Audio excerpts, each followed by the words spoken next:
Қараңыздар. Міне, мына кісілер Майтибет болып Жароковада ашылған. 400 мың теңгемді алды. Қазіргі таңдағы состоянием, давлением 181 болып, міне, қолым құрсып қалды. Анемия болып, үйіп қалды қолым. Бұлардың лечениесі Майтибеттің мен 3 ай алдым курс. Бір курс 180 мыңнан 400 мыңға сатып алдым.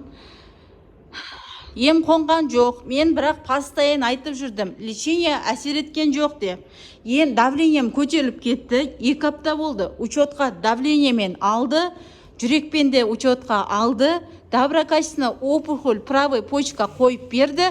Сонда да мыналар өздерін кінәсін мойындамай тұр. Мен мынаның барлығын ютубқа, тикток, инстаграм, әлеуметтік желінің бәріне салам. Денсаулық сақтау басқармасы, Алматы қаласының департамент полициясы бүкіл бәрі көрсін. Майтибет, тибетская медицина дейді. Міне, рассрочка бәрімен істейді. Бұл дәрі лицензиясы бар ма? Қазақстанда ішуге бола ма? Ешқандай несі дәлелденсін, көрсетіңсін. Міне, мен журналист бәрін шақырамын. Мен еще мошенник, вымогательство деп өзімді айыптап тұр.